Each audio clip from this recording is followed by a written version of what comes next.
एक गांव में एक पुराना हवेली था जिसका नाम भूतिया हवेली था।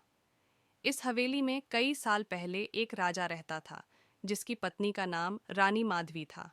राजा की मृत्यु के बाद हवेली में अजीब और भयंकर घटनाएं होने लगीं। लोगों के अनुसार राजा का भूत हवेली में घूमता था और किसी को भी उसके पास जाने की उम्मीद नहीं थी।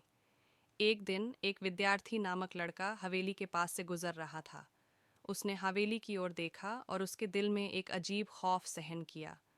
वह निर्धारित नहीं कर पाया कि क्या वह आगे बढ़े या पीछे हटे। उसने धीरे धीरे हवेली की ओर बढ़ते हुए कहा, क्या कोई है? उसकी आवाज़ सुनने के बाद हवेली के भीतर से कुछ उत्तेजित दरवाजे और खिड़कियां खुलने की आवाज़ सुनाई दी। विद्यार्थी ने घबराकर भागने का प्रयास किया, लेकिन उसके पैर जम गए थे, जैसे कोई उन्हें पकड़ रहा हो। वह क्रिएटिविटी के एक अंजाम में आगे बढ़ा और देखा कि हवेली के भीतर एक अजीब महसूस हो रहा है, जैसे किसी अदृश्य शक्ति का साया है। उसने धीरे धीरे एक कमरे की ओर बढ़ते हुए देखा और वहां रानी माधवी के पुराने पोर्ट्रेट को देखा जो अब तोड़ में था।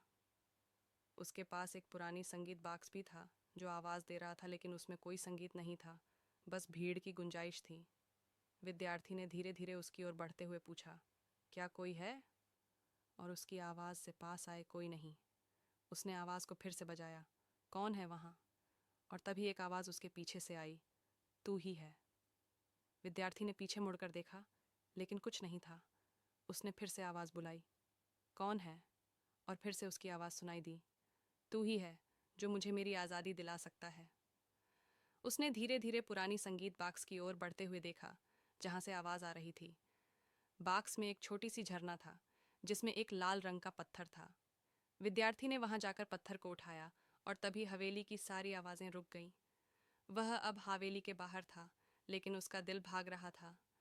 वह उस पत्थर को वापस रखने लगा, लेकिन उसके हाथ में कुछ होने के कारण वह नहीं कर सका।